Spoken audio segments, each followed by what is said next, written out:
اعوذ باللہ السمیع العلیم من الشیطان الرجیم من حمزہ ونفخہ ونفثہ۔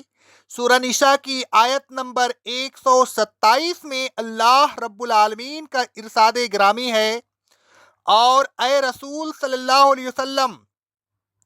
لوگ آپ سے یتیم لڑکیوں کے متعلق فتویٰ پوچھ رہے ہیں، آپ کہہ دیجئے کہ ان کے معاملہ میں اللہ تمہیں فتویٰ دیتا ہے کہ ان سے نکاح جائز ہے۔ رہا وہ حکم جو اس کتاب میں پہلے تم کو پڑھ کر سنایا گیا ہے اور تمہیں ان سے نکاح کرنے سے منع کیا گیا ہے، وہ حکم ان یتیم لڑکیوں کے متعلق ہے جن سے تم نکاح کی رغبت تو کرتے ہو لیکن ان کے مقررہ مہر کو ادا نہیں کرتے۔ اگر تم ان کے مقررہ مہر ادا کر دو اور ان کے ساتھ انصاف کرو تو ان سے نکاح کرنے میں کوئی حرج نہیں، اور اللہ تمہیں ناتواں بچوں کے سلسلے میں بھی فتویٰ دیتا ہے کہ ان کے ساتھ انصاف کرو، ان کا حق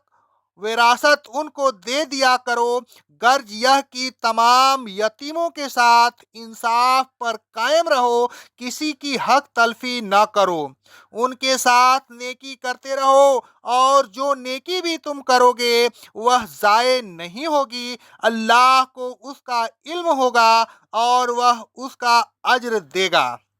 اس آیت کے متعلق شان نزول: حضرت خردہ رضی اللہ تعالیٰ عنہ کہتے ہیں، صحیح بخاری کی حدیث ہے، میں نے عائشہ رضی اللہ تعالیٰ عنہا سے کہا، اے میری ماں، اس آیت کا کیا مطلب ہے؟ اگر تمہیں یہ اندیشہ ہو کہ تم یتیم لڑکیوں کے معاملہ میں انصاف نہ کر سکو گے تو ان کے علاوہ جو عورتیں بھی تمہیں پسند ہو ان سے نکاح کر لیا کرو، 2 سے 3 سے 4 سے، پھر اگر تمہیں اندیشہ ہو کہ تم ان سب میں بدل نہیں کر سکو گے تو پھر ایک ہی عورت سے نکاح کرو یا لونڈی جو تمہارے قبضہ میں ہو۔ عائشہ رضی اللہ تعالی عنہا نے فرمایا، اے میری بھانجے، یہ اس یتیم لڑکی کے بارے میں ہے جو ولی کے یہاں پرورش پائے اور وہ اپنے ولی کے مال میں شریک ہو، ولی اس لڑکی کے مال اور جمال کی وجہ سے اس سے نکاح کرنے کی رغبت کرے اور مہر تھوڑا دینا چاہے، یعنی مہر دینے میں انصاف نہ کرے اور اتنا مہر نہ دے جتنا اس کے علاوہ دوسرے مرد دینے کے لیے تیار ہوں، تو ایسی صورت میں ان یتیم لڑکیوں سے ولیوں کو نکاح کرنے کی ممانعت کر دی گئی، سوائے اس صورت کے کہ ان کے ساتھ انصاف کریں اور ان کے دستور کے مطابق انہیں مہر ادا کریں۔ اگر وہ مہر میں انصاف نہ کر سکیں تو انہیں حکم دیا گیا کہ ان کے علاوہ دوسری عورتوں سے نکاح کر لیں۔ اس آیت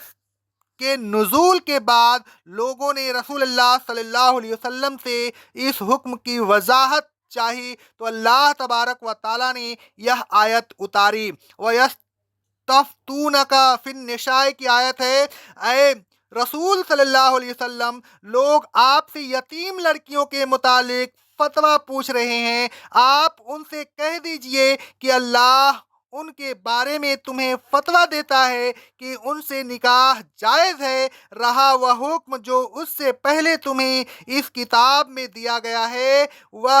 ان یتیم لڑکیوں کے متعلق ہے جن سے تم نکاح کی رغبت تو کرتے ہو لیکن ان کے مقررہ مہر ان کو ادا نہیں کرتے۔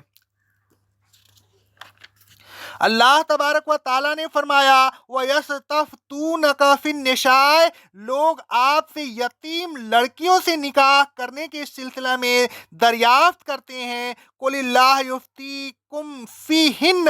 آپ کہہ دیجئے کہ ان کے بارے میں اللہ تبارک و تعالیٰ تمہیں فتویٰ دیتا ہے کہ ان سے نکاح کرنا جائز ہے۔ وَمَا يُتْلَى عَلَيْكُمْ فِي الْكِتَابِ فِي الْيَتَامَى النِّسَاءُ اللَّاتِي لَا تُؤْتُونَهُنَّ مَا کتب لہن و ترغبون ان تنکحوہن، رہا وہ حکم جو اس سے پہلے تمہیں اس کتاب میں دیا گیا ہے کہ ان سے نکاح نہ کرو، تو وہ ان یتیم لڑکیوں کے متعلق ہے جن سے تم نکاح تو کرنا چاہتے ہو، لیکن دستور میں جو ان کے لیے مہر مقرر ہے وہ نہیں دیتے، بلکہ یتیم سمجھ کر کم مہر دیتے ہو۔ اگر تم انہیں دستور کے مطابق پورا مہر دو تو پھر تمہیں ان سے نکاح کرنے کی ممانعت نہیں۔ ممانعت تو صرف اسی صورت میں ہے کہ مہر کے معاملہ میں تم ان کے ساتھ انصاف نہ کرو۔ والمستضعفین من الولدان وان تقوموا للیتامى بالقسط، اور انصاف کرنے کا یہ حکم صرف یتیم لڑکیوں کے ساتھ ہی مخصوص نہیں بلکہ ناتواں لڑکیوں کے متعلق بھی ہے۔ الغرض اللہ تبارک و تعالیٰ تمہیں حکم دیتا ہے کہ تمام یتیموں کے ساتھ خواہ وہ لڑکے ہوں یا لڑکیاں انصاف پر قائم رہو۔ انصاف پر قائم رہنا ایک نیکی ہے۔ وما تفعلوا من خیر فإن اللہ کان بہ علیما، اور جو نیکی بھی تم کرو گے اللہ تبارک و تعالیٰ کو اس کا علم ہوگا، وہ نیکی ضائع نہیں ہوگی بلکہ اللہ تبارک و تعالیٰ تمہیں اس کا اجر عطا فرمائے گا۔ اے لوگوں، یتیم لڑکیوں اور لڑکوں کے معاملہ میں انصاف کیا کیجیے، یہ خیال کر کے کہ ہم خود ہی ان یتیموں کے ولی ہیں، لہذا کوئی دوسرا ہم سے ان کے ساتھ ناانصافی کرنے کے سلسلہ میں جواب طلبی نہیں کر سکتا۔ ان کے ساتھ ناانصافی نہ کیجیے۔ اے لوگوں، جو یتیم لڑکیاں آپ کے یہاں پرورش پا رہی ہیں اور آپ ان کے ولی ہیں تو آپ ان سے صرف اسی صورت میں نکاح کیجیے کہ ان کو وہی مہر ادا کریں جو مہر کی دستور کے مطابق ان کے لیے مقرر ہے۔ اگر آپ ان کا نکاح کسی دوسرے مرد سے کرتے تو جو مہر وہ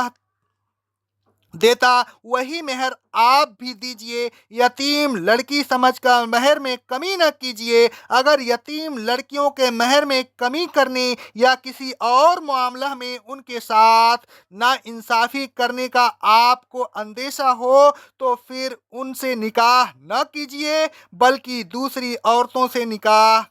کر لیجیے۔ اقول قولی ھذا استغفر اللہ استغفر اللہ استغفر اللہ۔